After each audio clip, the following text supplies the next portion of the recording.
આપણે અબાકસ વિશે શીખીશું. પહેલાં તો અબાકસ જે છે એની અંદર સરવાળા બાદબાકી અને ફિગર શીખવાના હોય છે. આની અંદર જે વચ્ચોવચ જે છે એ છે એકમનો ફિગર છે.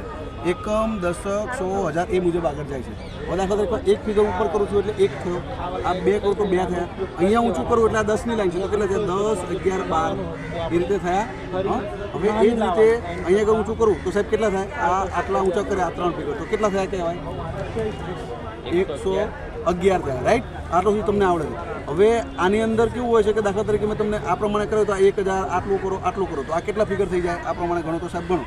અહીંથી ગણો 1220. હા એ થઈ ગયું, એ તમને આવડે. પણ આમાં 7 કે તો 7, 7 કેવી રીતે કરવાના? તો ઉપરના ફિગર હોય છે આ 5નો છે, આ નીચે 2 એટલે 7 થયા. આજે 5, 50, 100 એ મુજબના ફિગર ચાલે. એટલે ફિગર આઈડેન્ટિફિકેશન માટે માનો કે 557 કીધું તો ક્યાં તમે સમજો કે આ એકમ, દશક, 100 આ 500, આ 50, આ 55 અને આ 57 આ રીતે ખબર પડી ગઈ ફિગર ઓળખતા.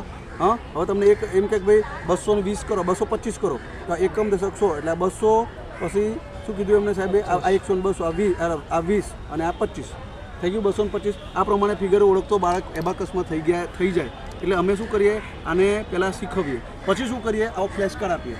દાખલા તરીકે 25 છે તો 25માં બાળકને ખબર પડી જાય કે બીજા નંબરની 20ની લાઈનમાં 2 દાંડિયા ઉપર હશે અને 5નો દાંડિયો નીચે હશે. તો એવું છે કે નહીં? તો અમે આમ બતાવીએ તો બાળક જોશે કે હા છે, એને મજા આવશે. એ જ રીતે 83ની લાઈન હોય તો શું કરીશું? પહેલાં 50નો એક દાંડિયો નીચે હોય, 3 દાંડિયા ઉપર થાય એટલે 80 થાય, પછી બાજુના 3 દાંડિયા ઊંચો એટલે 83 થાય. તો અમે બતાવીશું કે છે આ, તો લોકો કહેશે હા સાહેબ છે. આ થઈ ગયા પછી વિદ્યાર્થીને અબાકસની અંદર ફિગર ઓળખતા આવડી જાય. ફિગર ઓળખતા આવડી જાય એટલે અમે શું કરીએ છીએ કે વિદ્યાર્થીઓને એક બુક આવી આપીએ છીએ. એ જે ઘરે હોય છે એક બુક અમારી જોડે હોય છે, જેમાં વર્ગની અંદર અને ઘરની અંદર 2 અલગ અલગ કામ કરાયેલું છે. દાખલા તરીકે સૌથી પહેલાંમાં 1 નંબર હોય તો 1 નંબરમાં બાળક શું કરશે? અબાકસ બાજુમાં રાખશે, એક આમ ઊંચું કરશે, અહીંયા 1 લખશે, ફરી પાછું નીચું કરી નાખશે, ફરી પાછું બીજી વાર 1 લખશે, 1 ઊંચું. એટલે શું થાય? એને પહેલાં તો મેં ફિંગરની બરોબર એક્સરસાઇઝ કરીશું. જેટલી વાર ઉપર નીચે કરશે તેને યાદ આવશે. ચડાવવાનું એટલે આંગળી ઊંચી કરવાની અને ઉતારવાનું એટલે આંગળી નીચે કરવાની. અમારો મેઇન કન્સેપ્ટ આ છે કે ચડાવવામાં ચડાવો, ઉતારવામાં ઉતારો. બરાબર? 5 ચડાવવાનું કહે તો 5નો ફિંગર ઊંચો કરો, 5 ઉતરવાનું કહે તો 5 કરો. આ 1, 2, 3, 4 અને આ છે 5. એ રીતે 10, 20, 30, 40 અને આ છે 50. એ રીતનું અમે એક્સરસાઇઝ કરાવીએ. પછી અમે વિદ્યાર્થીઓને ઘરે હોમવર્ક અહીંયા આગળ અમે 2 બ્રેન યુઝ કરાવવાનું છે. એટલે શું કરીએ? અહીંયા 4 છે બરાબર, તો 4 અમે કે આ 2 લાઈનમાંથી 4 ક્યાં લખવાના આવશે સાહેબ? એકમમાં કે દશમમાં? એકમમાં. હા, એકમમાં ક્યાં આવશે? ઉપર કે નીચે? ઉપર તો 5 છે, નીચે 4 આવશે. તો એને એક બ્રેન યુઝ થયું કે મારે નીચે લખવાના. કેટલા લખવાના? 4. પાછું અમારે વેરાયટી આપી. શું વેરાયટી? કલર એને કર ભાઈ ગ્રીન. આવું અમે કરાવીશું સ્કૂલમાં. આ કરાયા પછી અમે ઘરે આપીશું ને એમાં અલગ કરશું. એમાં એવું રાખીશું કે ભાઈ ત્યાં ઘરે અહીં કર્યું હતું, અહીંયા હવે 4ના બદલે 5 કર. ઘરે બેઠો બેઠો 5 કરશે અને લખશે ક્યાં? અહીંયા. પણ એમાં કલર યલો. જો એને કોઈને કોપી કરીશું તો એ નહીં આવડે. એટલે ધીમે ધીમે એ આવડ્યું છે.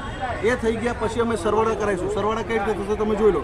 દાખલા તરીકે તમે જુઓ 5 + 2 + 2 - 2 - 2 -5 + 2 + 2 + 5 કેટલા થયા? તો 5 ને 4 9. જવાબ આવ્યો. આ વસ્તુ વિદ્યાર્થીઓ ધીમે ધીમે સરવાળા બાદબાકી આના આધારે કરતા થાય. આ તો ક્લિયર થઈ ગયું. હવે આ વસ્તુને અમારે ફિંગર ઉપર લાવી છે. તો ફિંગરમાં જો કઈ રીતે ફિંગર છે? આ 1, આ 2, આ 3. આવું શું કરું છું? એડ કરું છું. 4 - 2 - 2 + 5 બરાબર +10. તો આ કેટલા થયા? 10 + 15 ને 17. આવી રીતે વિદ્યાર્થીઓ આ ફિંગરથી પ્લસ માઇનસ કરતા થાય. 5 હોય તો ઉપર ચડાવવાના, માઇનસ કરવાનું ત્યારે નીચે કરવાનું. આ 1, આ 2, આ 3, આ 4 +5 પછી -5 પછી +10 +20. ફિગર કેટલો થઈ ગયો? આ રીતે વિદ્યાર્થીઓ સરવાળા બાદબાકી કરતા થાય. એના પછી ધીમે ધીમે અમે આ જે ફિંગરિંગનું થાય પછી અમે એને વર્તુળાકારનું લઈએ. દાખલા તરીકે 2 + 4 આ કંઈ 40 + 2. એટલે ધીમે ધીમે એના મગજમાં આ તો આવડી ગયો. પછી સરવાળો આવડી જાય પછી એ હાથે બંને હાથથી કામ કરતો એટલે બંને બ્રેન વિકસિત થાય એટલે મેક્સિમમ એની સ્પીડ વધે અને બંનેના મગજ ચાલુ થાય. એ અમારો મેઇન કોન્સેપ્ટ છે. ઓકે, એટલે આ